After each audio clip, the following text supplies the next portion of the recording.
Good evening, ladies and gentlemen. We are back live here in Mount Laurel, New Jersey, at this big, powerful celebrations with the Masons. I'll tell you, I have met so many powerful gentlemen today. I am Ron R.C. Cunningham, and I tell you, I am excited about this unity of men. And I tell you, it is powerful. In the whole room, you can just see how powerful it is. I tell you, I got this young man next to me. I tell you, from Massachusetts? Yeah, Massachusetts. All right. Oh, I'm from Boston, Massachusetts, and I am a Prince Hall, what was it say like the right way? The Prince Hall Most Wishful Grand Lodge of Little Son number 28. My name is Lawrence Welch. And what happens we're having right now is brothers are coming here, we call it a raising or initiation. And we're having that right now. Now, people often ask me what's Prince Hall. I say Prince Hall is a fraternity, all right? It's a fraternity, and it was founded back in 1784. 1775. In 1775. Look down at this. It was actually founded on September 29th, 1784. They were, you can look at the history from there on in. They had the charter. They had a charter. We are the original, we call ourselves the Mother Lodge from Boston. Here I'm going to introduce you to actually it was the Wishful Master when I came into the Masons. I'm actually a 5th generation Mason. I just have my great-grandfather, my grandfather, my father, and myself. But I'm going to let you speak to our Wishful Master from Little Son of I should say past master, Louis Alicia. All right. We got somebody else coming in on this particular interview. I tell you, I'm Ron R.C. Cunningham. We are live here in Mount Laurel, New Jersey. And I tell you, we got some gentlemen here, powerful gentlemen here, just giving it and telling us like it is. And I tell you, this young man just sat beside me right here. You can just tell his power all over him. I tell you, but we are excited. We are excited about this particular movement today. Because when I tell you, when you walk around in this place, you can feel the unity of men. And I tell you, I'm so happy to be a part of this. And I tell you, I'm glad that you all invited me. So tell the people a little bit about yourself and the organization. Ron, let me steal something from you. Not the power of men, the power of black men. Come on now. There is no other group of people that's more maligned and more pushed aside and more forgotten than black men in America. We've gone through a lot. And so to have an organization that's this powerful, it's really something in terms of the history of mankind. We're continuing traditions more than 10,000 years old. Masonry did not begin in Europe. Europeans picked up masonry during the Crusades. They came to learn about the power of construction, the power of organization, the power of unity, none of which they had in Europe. They were living in caves. Most of their buildings were structures made out of stone, and they had some wood things put together. When they came to the Far East and the Middle East, when they came to Africa, to Egypt, when they invaded Jerusalem and they started taking land that had been existing for 5,000 and 10,000 years, they began to see what organization and unity was about. Masonry was put together as a way of ordering society. Masonry came together because the artisans and craftsmen and people who built the 7 wonders of the world, they were the ones who had to take care of their families and children. So Masonry came together to make sure that when the fathers were away, working on the 7 wonders, working on the pyramids, working on the temples of Jerusalem, working on the Taj Mahal, when they were working building the world's artifacts, their families would be taken care of. And so it came together as a society. It started as the Society of the Widow's Sons, and they were called Widow's Sons because you followed the tradition of your father. Your son was the one to pick up whatever skill, whatever job you had. If you were a doctor, a lawyer, an engineer, a metal worker, a carpenter, you became that, and you learned that trade from your parents.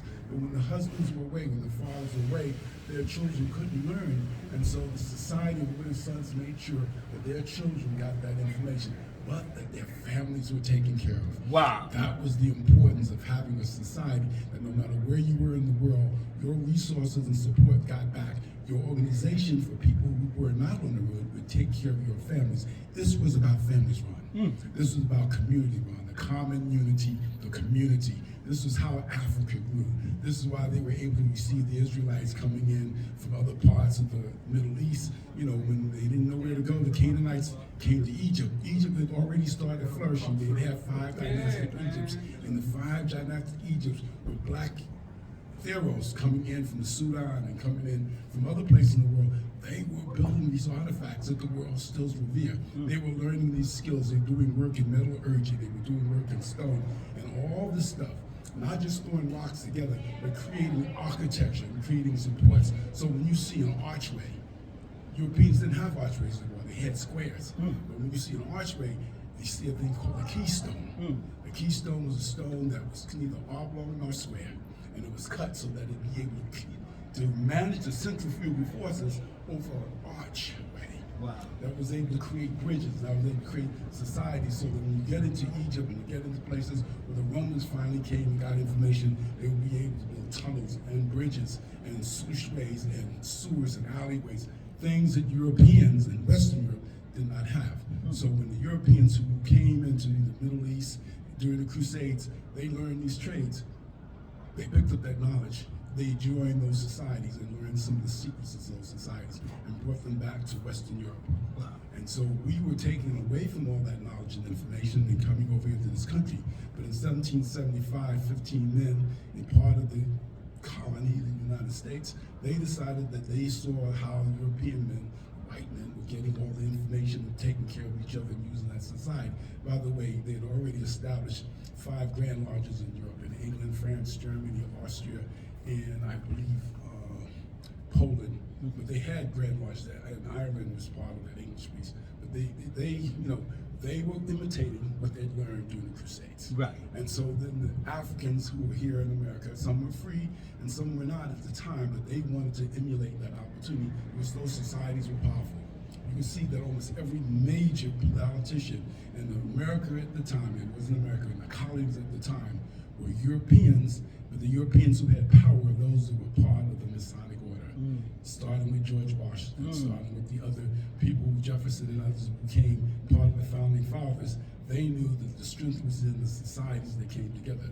But even before that, the revolutions in England, the revolutions in France came about Masons who said, we want a better order in society. And because they were able to work together and work in small cells and got to know each other and trust each other, they were able to make changes in Europe as they were making changes in America. So what was going on in America in the Revolution was the same thing that went on in France and England and Germany and other places in Europe during the 1700s. And they said, we want our freedom.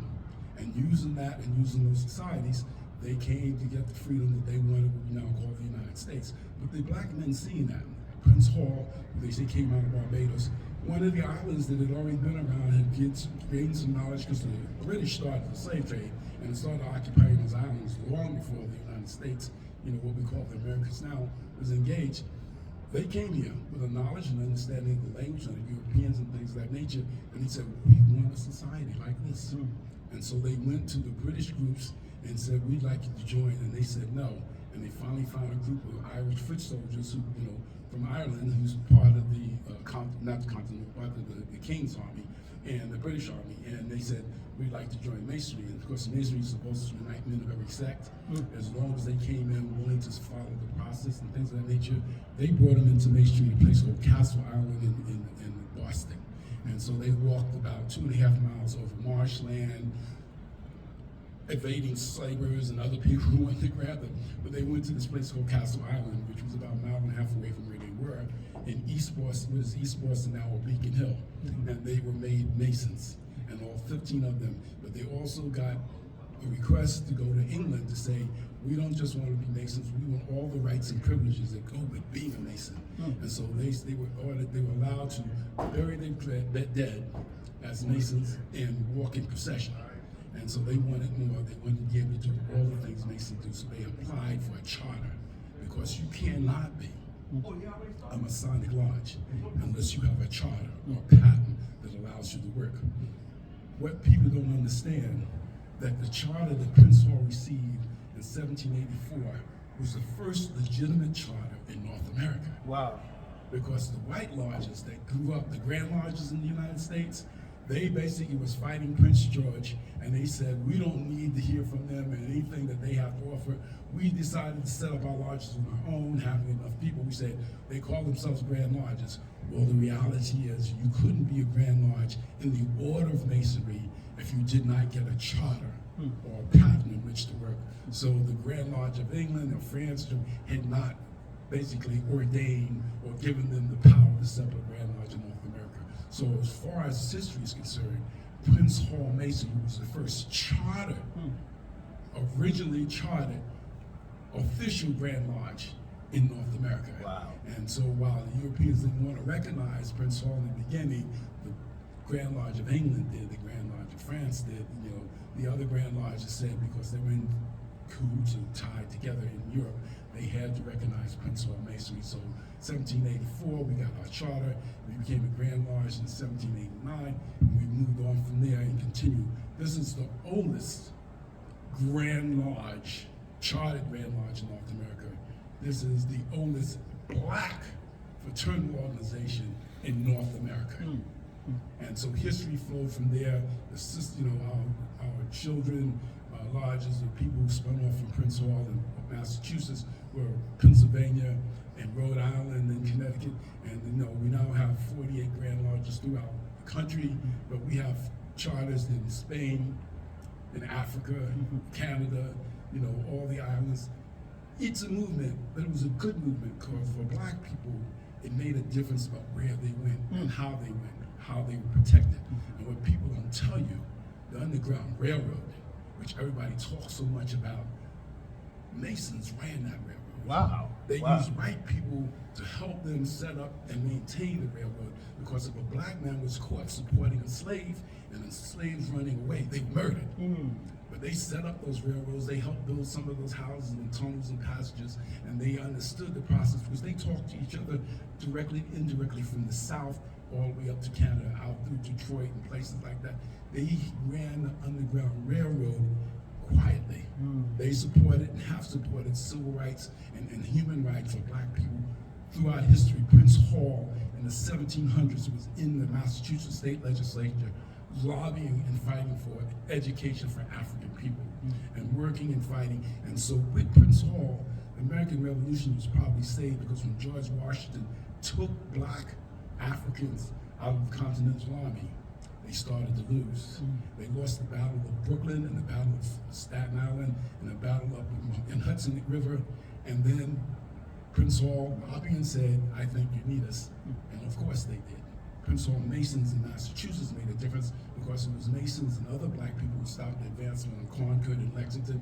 And when the farmers didn't want to get away from their farms, it were black people who were Masons and other artisans who came out to make sure the redcoats didn't advance through and take over the rest of the parts of what is now Boston.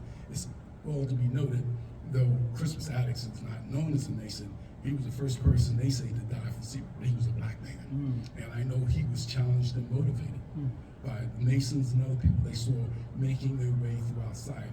And so we just have to pay attention to where we are and what we're doing, because the need for us to meet together, let's put the churches together, put our societies together, and help each other like Masons used to do, is now more important than ever before because of the horrendous challenges that we're going to face in economics, environment, and healthcare. What we've learned and what we know from working together, scientists and engineers, whether it's W.B. Du Bois, whether it's Louis Armstrong, whether it's wherever you go in the business and the science and music and healthcare, you will find Masons there. And their information has been shared around the world. I've worked and traveled in Europe and Africa. Every place I went, I was able to take advantage of the fact I could go in and say, I'm a brother, well received and well taken care of. Wow. I tell you, that was some history there. That was some history there. I tell you, unity with black men. Unity, powerful unity, black men today. Right here in Mount Laurel, New Jersey. I'm Ron Cunningham. You just heard some history just now. I am Ron R.C. Cunningham from the DTPP Network. You can catch us live on YouTube, also Facebook Live. You will be seeing this interview this week live on YouTube. And we'll be sharing it, tagging and sharing it all over the world. My name is Ron R.C. Cunningham. You pray for me, and I'll pray for you. God bless you. Thank you. Thank you. Perfect.